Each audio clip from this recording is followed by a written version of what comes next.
Alors, je vais vous parler de la maîtrise de stage.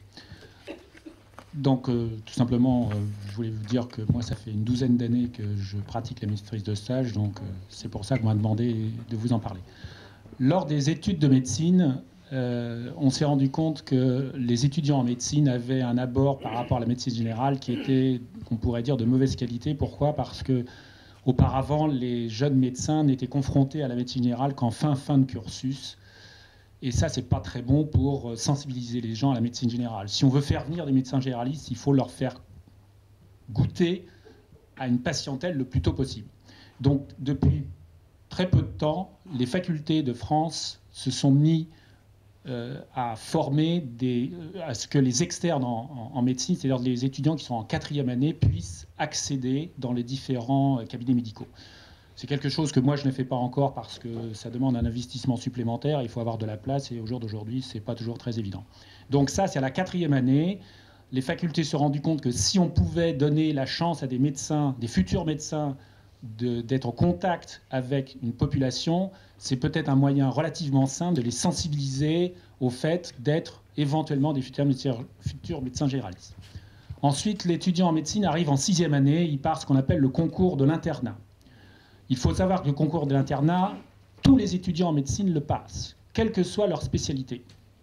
Puisque je ne sais pas si vous le savez, mais la médecine générale a été élevée au rang de spécialité. Nous sommes des spécialistes, mais en médecine générale. Cette spécialité a été reconnue depuis 3 ans. Donc lorsque l'étudiant en médecine passe son concours d'internat, il va donc choisir en fonction de son rang une spécialité, et parmi les spécialités, il va choisir la médecine générale. Une fois qu'il a choisi la médecine générale, il devient donc interne en médecine générale. Et là, il doit impérativement faire un stage chez un médecin généraliste. Dans ce stage-là, l'étudiant est donc en contact avec la population et il est amené à participer au diagnostic, à participer à la relation médecin-malade, et c'est absolument fondamental. Il faut savoir que nous, Patrick et moi, on a une fois la médecine terminée, on est passé directement à la médecine générale sans avoir eu le bonheur de faire ce qu'on appelle les stages de médecine générale.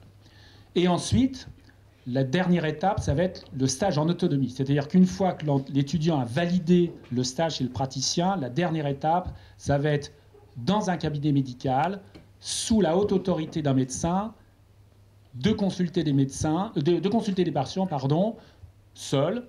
Donc un peu comme le font les médecins remplaçants lorsque les médecins sont en vacances. Donc ces trois éléments sont les éléments fondamentaux qui permettent à un médecin de devenir un médecin généraliste.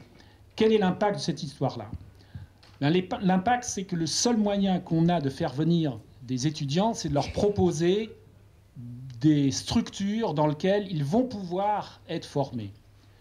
Et au niveau de l'Agence régionale de santé, qui est l'organisme qui nous chapeaute, lorsque dans une structure, il y a une possibilité de formation de médecins, il est clair que l'Agence régionale de santé voit cette structure comme étant une structure innovante, et on est tout à fait dans les critères que nous impose maintenant le ministère de la Santé.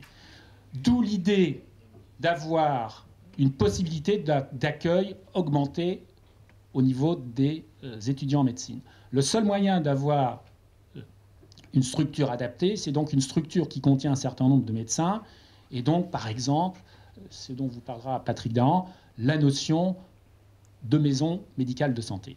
L'autre élément, c'est que lorsque je vous ai dit que le 3e volet, c'était le fameux stage en autonomie de santé, si vous avez une maison médicale suffisamment étoffée qui peut garantir de façon régulière l'existence d'un étudiant en autonomie, on peut éventuellement se dire que cet étudiant, s'il est dans une maison où vous avez un certain nombre d'intervenants, ça va lui paraître intéressant et donc ça peut le sensibiliser à éventuellement s'installer. Je vous donne un exemple. À Conchandouche, où ils ont un cabinet médical, où ils ont accueilli des étudiants parce que dans ce cabinet, un certain nombre de médecins participent à la maîtrise de stage.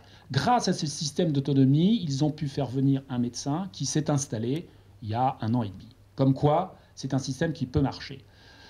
Et les notions de médecins, de maison de santé, telles qu'on peut l'envisager, où vous avez non seulement des médecins généralistes, mais aussi vous avez des médecins spécialistes, ça peut aussi est un autre élément d'attrait pour un futur médecin, parce qu'il faut bien se rendre compte d'une chose, et vous avez dû vous en rendre compte, il est complètement illusoire d'espérer qu'un médecin, maintenant, s'installe dans une petite commune. Il y en a qui vont le faire, mais c'est quelque chose qui ne se conçoit pas. Pourquoi ?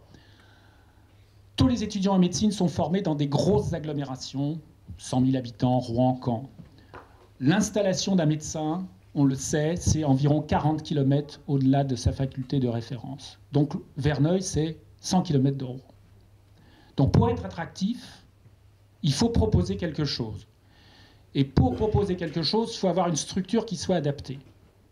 Et dans ces conditions, si on a des structures adaptées, si on a des médecins qui s'investissent, à ce moment-là, vous allez pouvoir proposer en tant que formateur un plateau technique intéressant.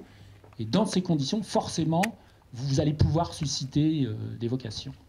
Je peux laisser passer la parole.